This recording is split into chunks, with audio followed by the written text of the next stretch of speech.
Hi, everyone. Welcome and thank you for joining us for today's webinar, Tulip in Action, Digitizing eDHRs for Medical Device.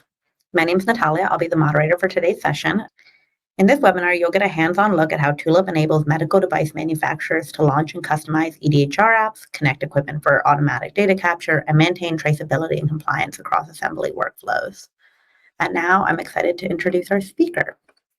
Sean Joseph is a pre-sales engineer at Tulip focused on educating customers on the platform's technical capabilities to help them advance their digital transformation initiatives.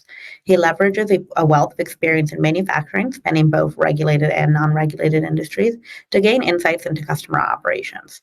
Sean partners with customers to scope bespoke solutions in the service of alleviating key business pains and specialize in the validation of the value of proposed solutions via ROI analysis. Now I'll hand it off to Sean. Awesome.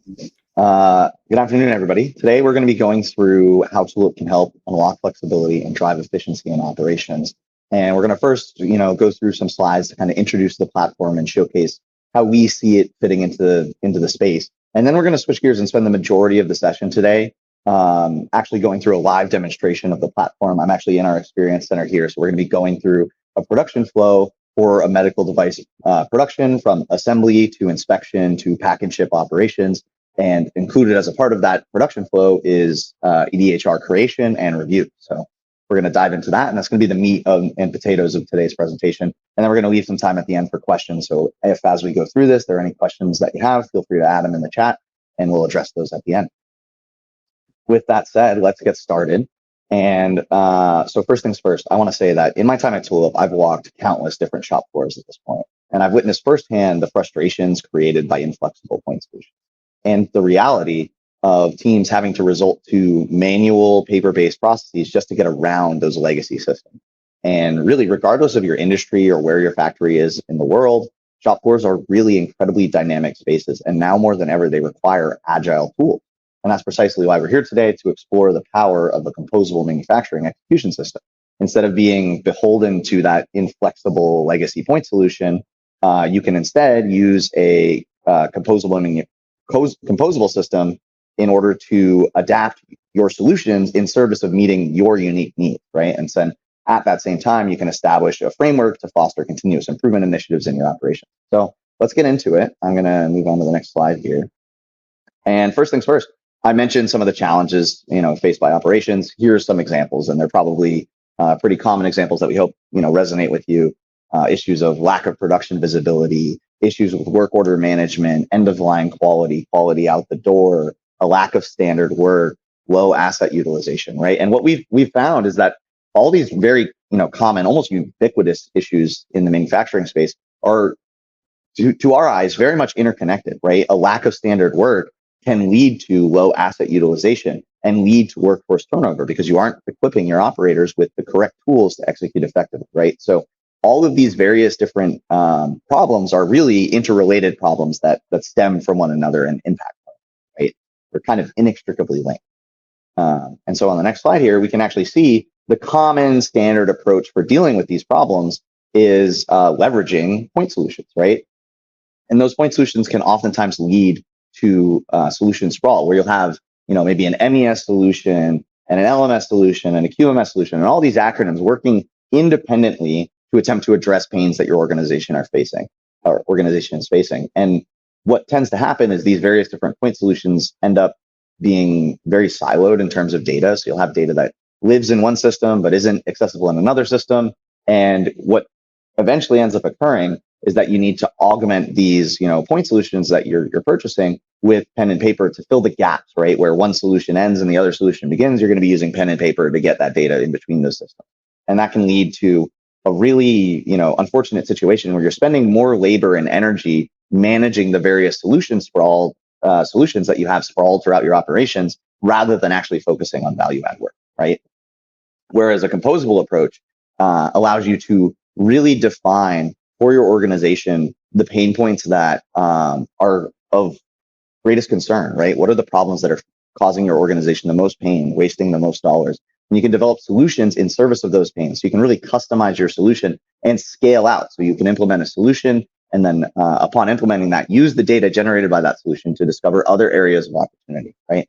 And so we're talking about composable operations. I do want to spend just a little bit of time talking about what that actually looks like for operations. And what you see here is actually a really good representation where what we're doing as a platform is pulling data from the legacy systems that you have today in your operation. Maybe that's ERP, maybe it's MES, maybe it's sensors that exist on your floor. We're getting the data from those points, sources of truth, pulling them into a unified experience for your operators. So we're surfacing to your operators all of the data that they need to execute effectively, right? Everything that's relevant, actionable, useful. And then at the same time, we're giving our operators access to some tomorrow's systems today, right? So business intelligence systems, AI-enabled tools, vision systems, spatial intelligence systems to augment our operators' experience. And Tulip can kind of act as the fabric that unites those legacy data points that are critical to function with new tools that can create efficiency, right?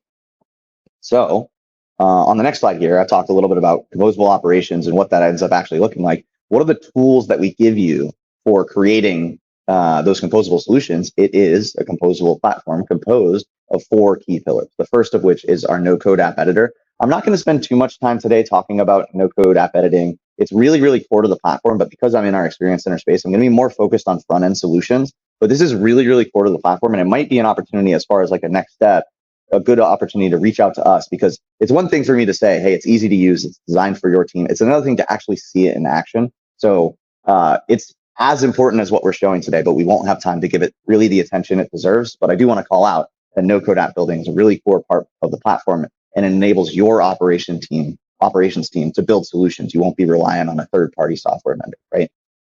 The other piece is open connectivity, right? On that previous slide, we talked about the legacy solutions and the modern solutions working together to kind of create the cohesive experience for operators.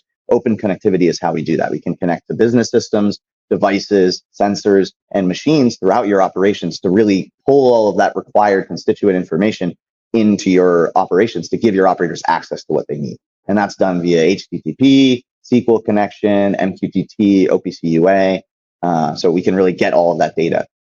And then we can use the data that comes from your various systems, your various machines, your various sensors in tandem with the data generated by your operators as a part of execution to surface to your management team the key KPIs that your organization, like where you're at today, right? We can use our built-in analytics engine in order to surface the key decision-making information that you need in order to make decisions in a data-driven way, right? So we want to give your operators a terminal that allows them to execute effectively, and we want to give your management a terminal that allows them to make better business decisions, right? So that's the built-in analytics.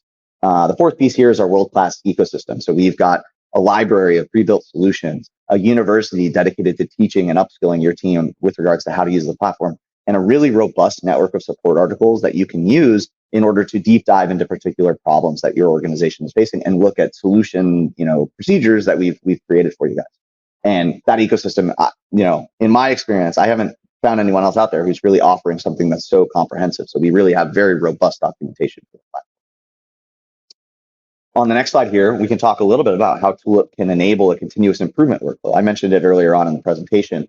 What actually happens is we can leverage the no-code app editor, which is pictured there in the middle, in order to build solutions in a relatively simple way. It's designed to look and feel like PowerPoint and made for your operations team. It's not designed for a software engineer, it's designed for operations. You can implement those solutions and deploy them to the floor. And upon doing so, you can get operator feedback from the front line, as well as real-time process data. And you can marry those two data points together in order to get a more cohesive, a more accurate understanding of the current state of your operations. And you can use the data via the analytics engine in order to make better decisions about what the next area of improvement is, right? Should I iterate on the solution I just implemented, or should I be tackling another problem that my floor is facing? Well, if I have really good data that's high fidelity and accurate, you can make that decision a lot more easily, right? So that continuous improvement engine, it's kind of hard to overstate how powerful it is. And then on the next slide here, I've talked a lot about what these solutions look like, kind of on the theoretical level, but we've got some examples here of what common solutions for customers actually look like. This is not every solution that Tulip does. It's really, honestly, barely scratching the surface. These are some common best hits that folks in various different industries are using in order to create value. And so that could be production management, a solution dedicated to capturing data from the floor to surface to the management team, or maybe a quality-based solution where maybe I'm using Tulip in kind of a capacity similar to a quality management system, where I've got inspection procedures and then the ability to as well log CAPAs and triage those quality issues that arise.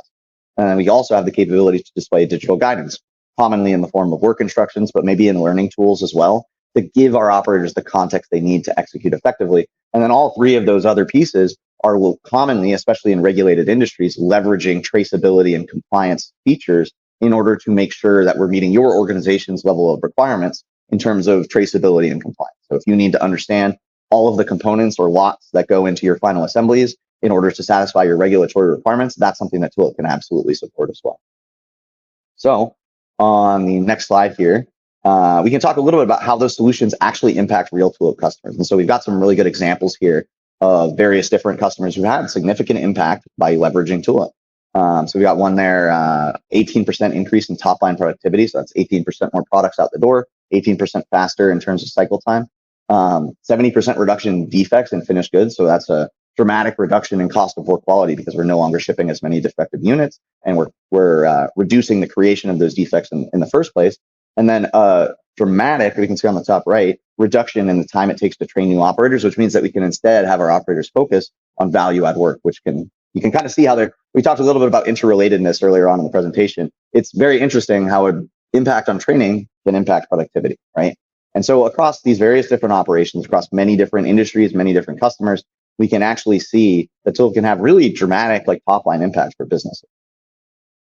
And so to kind of tie things together, we've talked quite a bit today about composability and how interrelated Tulip views these use cases as. So instead of the regimented three-letter acronym approach to operations, Tulip sees the manufacturing space more like what we see in this picture here, where we've got a smattering of use cases that really span operations, but are fundamentally interrelated, right? I've got maybe a production visibility solution that is fed by my work instructions and by my and-on declaration terminal and by my quality inspection terminal. And all these various different pieces are working together as a part of a common data ecosystem to really create this cohesive experience. And what we tend to find, if I could pop over to the next slide here, is actually that many Tulip customers are using Tulip for many, many different use cases and kind of a organic MES for them.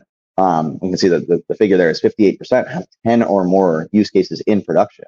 And also 89% of Tulip customers have one use case at minimum that is non-traditional MES work. For example, safety features, inventory management, or maintenance management, right?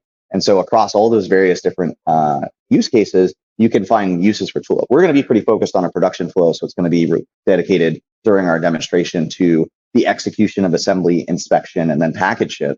But we're really, in many ways, just scratching the surface of what the platform is capable of.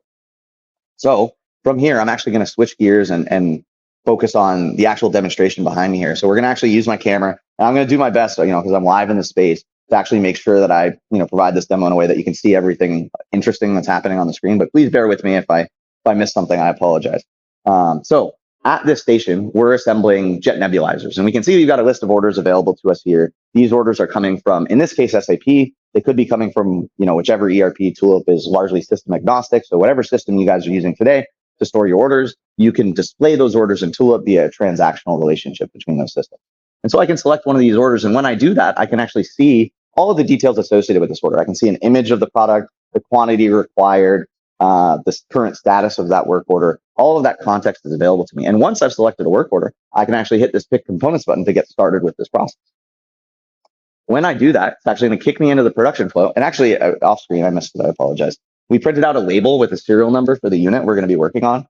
This is going to be important as we move throughout the production flow. And we've also lit up for our operator the bins that contain the components that we're actually going to be consuming. So we're going to be consuming these 5 different components. And because we're creating a lot controlled material here, we actually want to have a serialization for this unit. We just printed out a serial number. We're actually going to store the lot codes of all these component materials against the serial that we're working on. So as I scan these components, we're actually decrementing our inventory and stock. And I don't know if you caught it, but we're actually also removing the items from the queue of items that we need to pick, right? So as we remove these components, pick them for our assembly operations, we're actually consuming that inventory and stock and associating the lot codes of the constituent material against the serial that we're working on for traceability purposes. Now that I've picked all my components here, back at our station, we can now begin the next step in our assembly. So I'm going to pop into the next step in our process. And the first thing we've got to do here is actually perform a line clearance for our station. Now, I've actually already cleaned it up for us here before we got started. So there aren't any unnecessary materials. We've got all of our equipment cleaned and our surfaces and tools are ready to go. And I can confirm that the visual area is, free of any residue or contaminant. But until I check all three of these boxes, I can't move on to the next step, right? We've actually made a conscious decision here to enforce process. We could say line clearance is an area for, our operations, this theoretical facility. It's an area where we commonly don't execute effectively, right? And so we're actually requiring that our operators perform all three of these certifications in order to give them access to continue on with this workflow, right? So we can minimize our ability to create deviations or defects with units by enforcing process. And I want to be absolutely, completely straightforward with how I describe this. This choice of what I'm enforcing, it's a function of the assembly that we're making. So for this process, we've made a choice to enforce this step in our process. And I want to be very, very clear here that Tulip gives you as an organization the capability to decide what steps of your process are important and enforce those. So as an organization, for a given process or a given model or SKU or whatever product you're assembling, you can specify in a granular capacity what parts of your process you want to enforce those pieces to satisfy your regulatory requirements. And then the parts of your process that aren't error prone, where your operators know what they're doing, you don't have to enforce processes unnecessarily. You can really strike the balance of how much process enforcement do I need to satisfy my regulatory requirements without artificially inflating your cycle time, right? And that's really powerful. So I wanted to call that out. But we've now performed our 3 checks here, so I can begin the next step in my process. And we can see we've actually got a check here ensuring that trained operators are executing in order to actually continue on with this assembly. So I'm not signed in as a trained user. I'm actually going to switch and sign in as a different user. Today, I'm signing in using a badge ID stored on an RFID tag. But this could be done via many different ways. So let me actually get to the sign-in screen. I'm going to sign in using that RFID badge. And now that I'm signed in as a valid user, I can actually see my work instructions. I do want to call out, Tulip's very flexible in terms of how we want to actually, authenticate our users. Today, we're using badge IDs and maybe 4-digit codes, but you could just as easily use username and password to perform user authentication. You could use an integration with an external single sign-on service. If you're using like Microsoft Active Directory, for example, you can integrate Tulip with that system for user management. And then the other capabilities, we can actually also integrate Tulip with a third-party hardware vendor. For example, one of our partners, NIMI, has a biometric wristband. I don't have one set up here today, but I could actually use biometric data to actually truly validate that who the user says they are is actually who they are. So just wanted to call that out. So we've now kicked into our process. We're assembling our unit, who we are, where we are in our facility, what the current timestamp is. All of that data is being stored automatically. And the fact that I've spent the past 5 minutes chatting with you guys about user authentication, that's being stored in the DHR, right? We know our actual cycle time. And another thing that's interesting to call out is as I go in and execute these work instructions, we actually leverage to build this part of our work instructions, a feature of the platform that allows us to ingest a PDF set of work instructions and build an application from that PDF. So if I actually pop open the original PDF here, this is what we gave Tulip in order to build this application. Is we gave it this raw PDF. We didn't build this application manually. We fed Tulip this raw PDF and it built this set of applications, this step-by-step set of work instructions from that input. That's a really key accelerator that you as an organization can use to make building, these fully featured work instructions a little bit lower lift for your organization. So I wanted to call that out as well, a little bit outside the production flow, but I thought it's interesting. So I'm going to finish checking my cap has been installed correctly. And then once I'm done with that, I actually have to sign off. And we're using today a CFR Part 11 compliant signature widget. I'm actually going to use my badge ID to actually get in my ID and perform that signature. That's a CFR Part 11 compliant signature widget. So you can use it to satisfy your regulatory requirements with regards to attributability. The next step in my process is actually kind of different. So earlier I was talking about how we can enforce process, and we saw some examples of those enforcements in action. This step in particular is actually very different, where I do have some checks in place that are required. I need to get a lab technician signature and a quality manager signature. But my work instructions content at this step is not something that's provided in a step-by-step format. I have step 1, step 2, step 3 content, but I'm not required to first view step 1, certify I completed it, then view step 2. I can jump around as needed. And once I'm done, I can actually just sign off as soon as I'm ready to go. And that's, like most things we've seen with this demo today, a choice that we've made, right? You get to decide what parts of your operation do you want to lock down and where do you want to let your operators run. That's fundamentally at your discretion as an organization. So I'm going to sign off, and we can see I actually attempted to sign off using a wrong badge ID. we can actually enforce that certain user personas are the actual signature here. So if I use a correct badge ID instead of that incorrect one, we're actually going to log that signature here. So we're storing that quality manager, and we actually made a conscious decision to say, hey, our operators can run, but only a quality manager is actually able to sign off on this data point. Whereas a lab technician, maybe with that different code, I'm going to use that 000 here, can actually sign off on the lab technician, right? So we can, on a roles basis, actually define who is allowed to sign off on orders and when things are allowed to move forward versus when they're not. So we just finished assembling our unit. I'm going to grab our serial number here from our label printer and actually bring it off with us to the next step. But we can see as I do that, Tulip has brought us back to our splash screen where, as an executing operator, if we were going to continue assembling units, we can see, once again, that queue of available workload. So I'm now going to move us throughout the facility here, move us across to our inspection area. So I'm now in a different location, operating from a slightly different operator persona. Right now, I'm an executing operator with regards to quality inspection. And we're actually going to take our assembled unit, and we're going to actually be able to see the serial that we worked on earlier, this 54891 material that we just assembled is available to us here, right? So I can select this unit, see the associated work order, see the status of that unit. We've completed it and the status is in progress. And we can see that I'm able here to begin inspecting this unit. So I'm going to get started. First step in this inspection is actually capturing, a visual inspection. Are my surface conditions okay? Are there any issues with my labeling and markings? Any issues with my seals and fittings? And we can also see, while we're at the screen, the genealogy that went into our assembly is being displayed here for us to be able to review. So we can see the lot codes that are in this serial. And we can also see, when this is due, whatever context we really need to. We're kind of like building a cockpit here to provide our operators with all the required context they need to execute effectively. And we can also see, I logged my surface conditions and my labelings and my seals and fittings, and I've indicated that there was an issue with my labelings and my marking. And if I was to try and accept this unit and move on to the next step, we've actually got another example here of process enforcement where we've said, hey, whenever our operators log something as non-conforming, we want to enforce the rejection of this unit.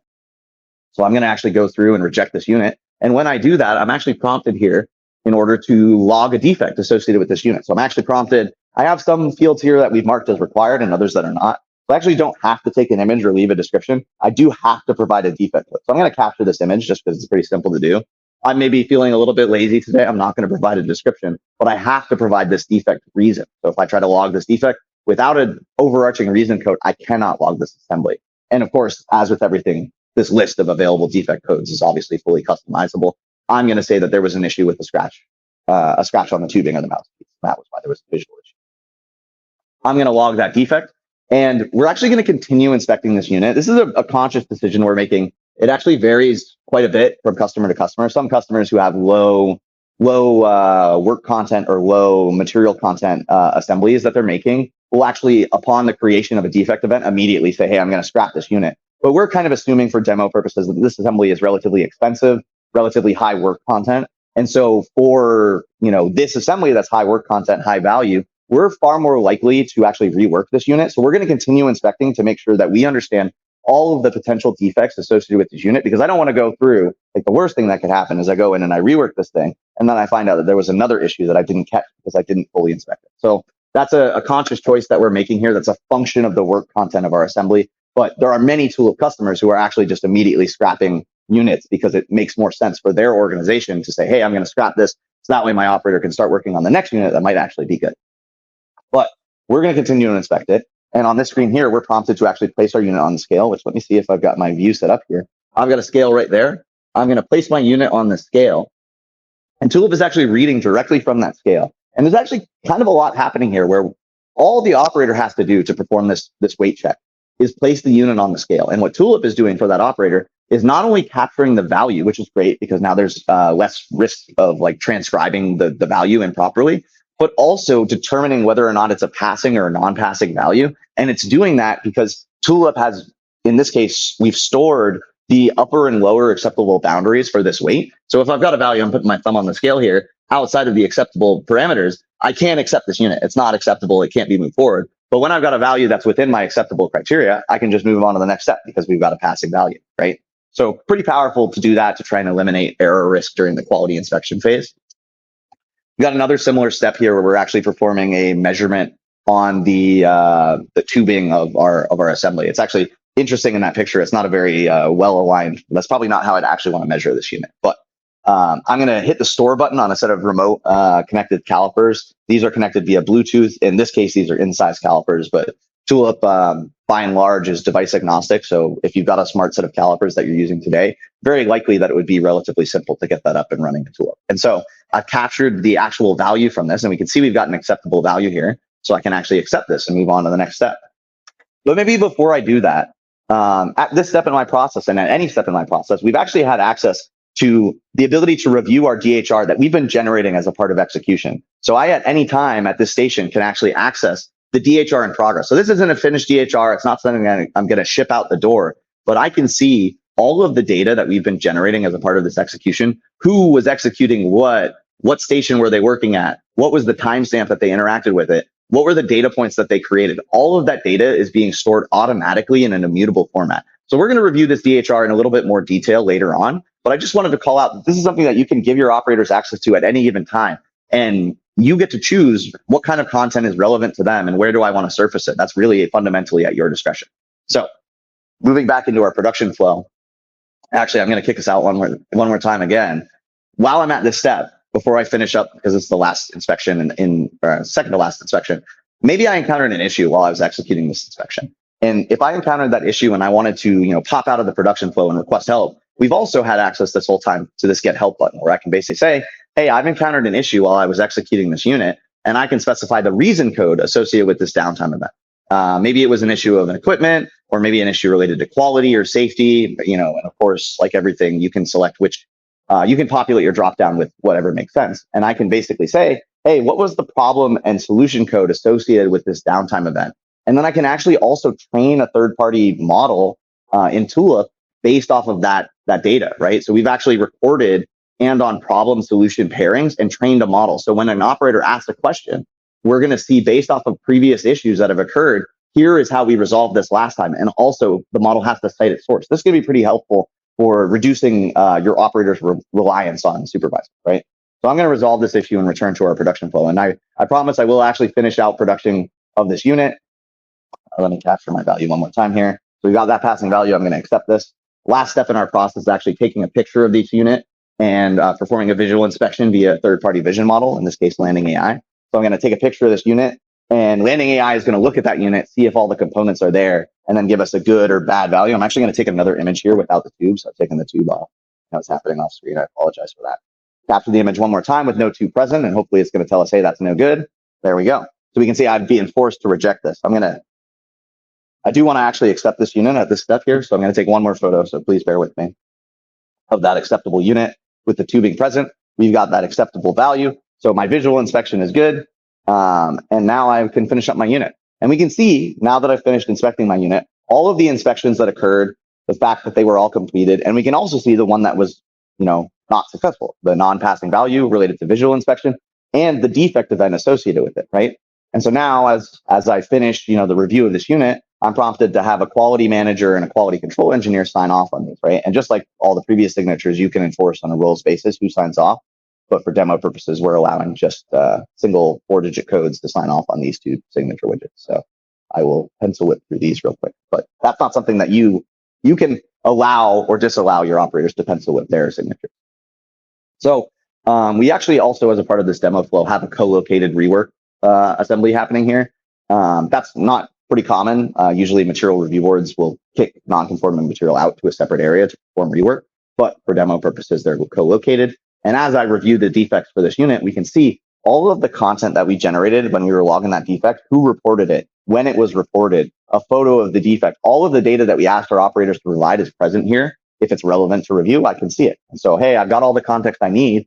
The way that the system has dictated that we're going to resolve this issue is by updating the lot codes, specifically replacing a component in my assembly. So I'm actually going to replace the tubing here. So the corrugated tubing, I'm taking it off my assembly, and I've actually got a spare unit over here with a QR code on it. So what I'm going to do is I'm going to select corrugated tubing, and then I'm going to say I'd like to update the genealogy. I'm going to scan the new lot code. So I just scanned that right here. I hope I had it on screen. I think I did.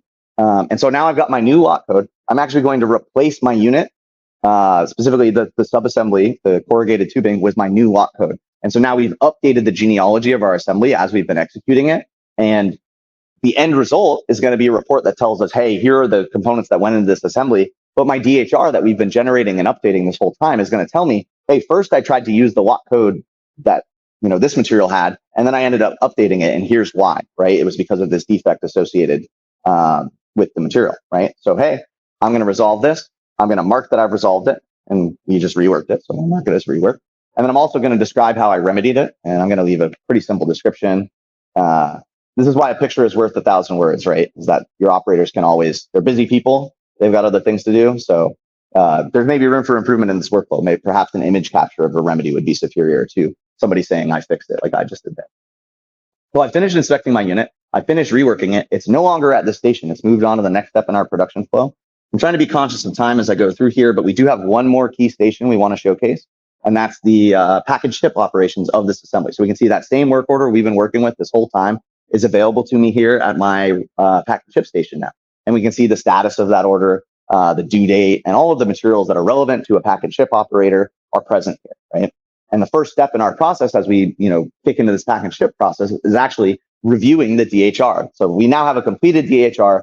This assembly is ready for package ship operation. So all of the content that we need to have a, proper CFC and proper documentation from an auditability perspective is present here. So those timestamps of what occurred when and who was executing the various different steps in our process is all appended to this work order. And I just want to call out that this DHR, it's not just, hey, this unit was good or this unit was bad. This is actually the circuitous route that this unit took, right? So the inspection results that we had with that failing value, and then the defect record and the maybe not so great description that I provided with regards to how we resolved it is all present here in that DHR. And of course, also the genealogy containing the updated unit is also present here, right? And so we can have access to these human readable subsets of the history record. And then also we have this full auditable view as well. So that way, if an auditor ever needs to get in and understand the circuitous path that the unit took to get out the door, that data is present. So let's proceed to our pack and ship operations. Here we've actually got two components that we're going to be picking. So I'm actually just going to grab my saline here and grab my box. And as I grab these components, we can actually see that we have checked off those boxes for me. So the way that I was interacting with Tulip right now is actually by just performing the work.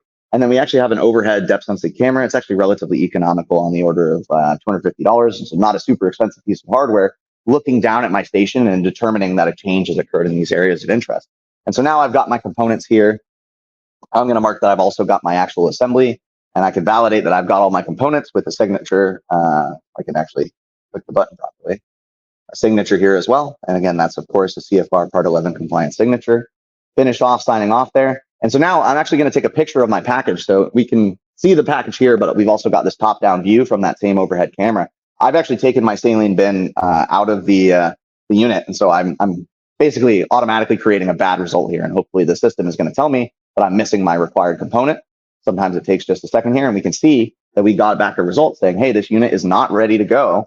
Please, include your saline components. I'm going to add that into my box. And now we can see we've got an acceptable value because we can see that the box is present there. The system is externally looking for, hey, are my assemblies there? Is my box there? And is my saline there? And once all three of those components are there, we're good to go. So now I can print out a shipping label at my Zebra printer at this station. And there we go. And then we've actually got some work instructions detailing how to properly apply that shipping label to the unit. I'm going to, for demo purposes, maybe not do that. And then we also have the ability to create and print out a report showcasing, what were the defect events that occurred with this unit. Here's the package ship. So you could ship this along with the product so your customers can actually see that when the product went out the door, it actually had all the required materials it needed in order to execute effectively. Now, so you can actually see the report. We can see that genealogy information for what went out the door, our inspection results, and then any pictures that are relevant. And then you could actually print this out on a hard copy piece of paper or to a PDF if you wanted to. So we've finished assembling our unit. We're getting close to the point where I want to start asking questions. The one other thing I want to talk about while we're in the space is we've kind of gone through this production flow of this, regulated environment where we've been assembling this part, right? And we've created these, bespoke experiences for our operators to allow them to execute effectively, right? They're able to execute at higher average quality, lower cycle time, with less training by leveraging tools. So there's a lot of value being created at these points of execution. At the same time, one of those key pillars we were talking about today was the ability to use no-code analytics. So at the same time that we're generating value at the point of execution, we're also surfacing the constituent data that's being generated by our operators as a part of this execution to your management team. So you can understand downtime at events that have occurred. So that staffing issue that I logged earlier and how long we spent down is something that's present here in this overarching dashboard. Today, we've got this dashboard co-located in the space, but this could be something that your supervisor is accessing via a smartphone or a tablet. It could also be something posted, in a meeting room, right? It can be wherever you need it to be. And really, we can surface whatever data makes sense. So here we've created a tier dashboard with our safety, quality, delivery, inventory, and productivity metrics. And I could drill down into any of these areas. If I want to look at quality, if I click the button correctly, we can actually see a Pareto of our common downtime reasons over the last 30 days. Any open CAPAs that we've created and their current status, who's responsible for them, and their due date, which we can see that our top one here has a due date of November 12th, 2024. So we're maybe running a little bit behind at the tool. And we can also see trend data about how our quality has varied as a function of time. And when you can see data in this really simple way, it becomes a lot easier to make better business decisions, right? If I understand, hey, over the last 30 days, upwards of 50% of my defects have been related to scratches on surface. Well, how the heck are all these scratches occurring? How can I iterate on my process to prevent this from reoccurring? Because this is costing my business money. Or if I see a dramatic reduction in quality as a function of time, well, how is that happening? I can open up a new CAPA event, create an action detailing how I want to resolve this, assign someone who's responsible for it and a reason code. It's a quality issue. I'm going to make sure that Brennan's responsible for it. He's going to be annoyed with me later. I'm going to say that this is due on Friday. And we tend to run a little bit behind here at Tulip, but in your operations, you can absolutely create accountability here. And then I'm going to AI generate some, generic blurb here. Hey, during a routine inspection, it was noted that there were several products that exhibited physical scratches on the surface. Interesting, right? Happens to be relevant to what we were just chatting about. So I've created that new CAPA event. It's all the way down at the bottom of the list here, so I'm not going to scroll to find it. But all of this data surfacing that to your management team is really powerful, right? It's something that allows you to, like we talked about, the continuous improvement engine that Tulip can help support. This is really the output of the execution, right? We're generating value there and we're generating value here so we can make data-driven decisions about how to further improve processes going forward. That was pretty much everything I wanted to show to you guys. Thanks so much for your attention today. At this point, we can open up the floor to questions if there are any questions that have arisen. Yeah, here's one to start. How can a composable MES help med device manufacturers? I think this is really interesting, especially as we think about it in reference to, we're thinking about FDA requirements, ISO requirements. Yeah, I mean, when you have a digital system like Tulip and the ability to enforce process in a way that you decide, it means that you can really build solutions that make this satisfying your regulatory requirements very, very simple, right? Before I was working at Tulip, I was working at a medical device components manufacturer where for us, one of our ISO 13485 requirements was making sure that our subassemblies, we performed pull tests, right? I could actually build an enforcement into a Tulip application that actually looks to see, are my operators performing this pull test? Have they checked the box verifying they did so? And so I can make the satisfaction of that regulatory requirement in a cohesive process-based systematic way, very simply, right? So I think that's a good answer to that one. Great question. And how long does it take to implement a composable MES compared to maybe a traditional MES? Sure. Now, there's no one-size-fits-all answer. There are some organizations that are more ready and can move very, very quickly, and even in a matter of weeks. What we tend to find is that compared to traditional MES, there is a lot of acceleration when you're leveraging a composable approach like Tulip, because with traditional MES implementations, you're really very reliant on an external third party, the vendor, in order to develop those solutions. And so you basically need to go through all this effort to document all of your requirements, right? And you need to hope you do a good job documenting all those requirements. And then you need to communicate all those requirements to a third party who doesn't understand your process or your needs really when they're walking into that conversation. And you need to hope that they actually understood those, right? And then during actual implementation, we need to hope that the engineer who's actually implementing understood the requirements as they were communicated. So there's a lot of hoping happening here. And because those systems are very rigid and inflexible, if anywhere along that process, any issues occur with those hopes not bearing out, you can end up with a solution that really hits the ground hard and not in a great way when it's deployed. So it's a very high risk and can be very, very slow. Whereas if you can take on some of that onus yourself as an organization, build the skills to develop those solutions internally, it can drastically accelerate the time to deployment.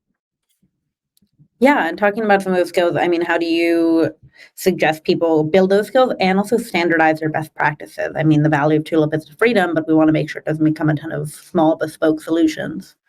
Sure. Yeah. I mean, the governance, tools built into the platform are hugely helpful for establishing an internal center of excellence to ensure that the solutions that you deploy meet some standards of quality. You can build your own internal templates, and then also the ecosystem, which I mentioned earlier on in the presentation, really powerful tool. You can leverage some Tulip's pre-built templates to kind of get some already, some solutions that we've already developed, leveraging industry best practices.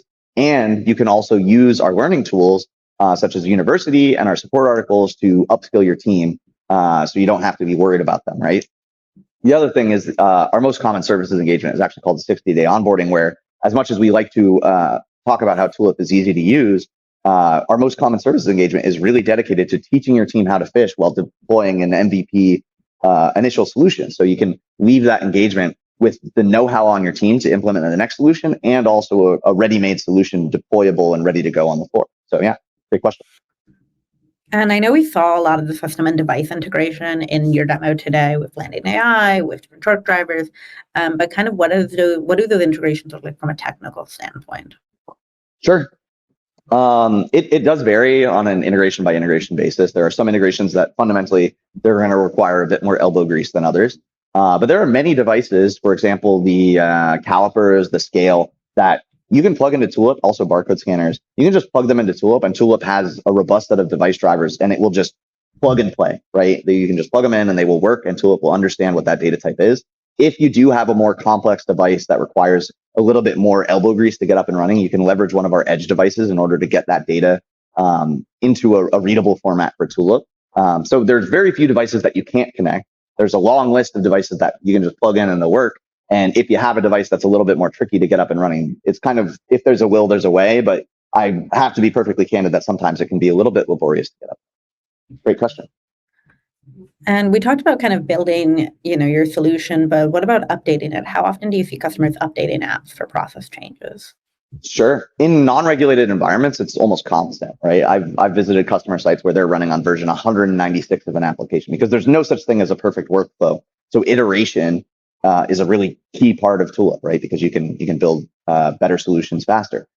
In a validated environment, it does take a little bit longer to get those validations done, but we have some tools to help reduce the time it takes to validate. So we can find that compared to traditional MES, the turnaround between version changes is dramatically shorter.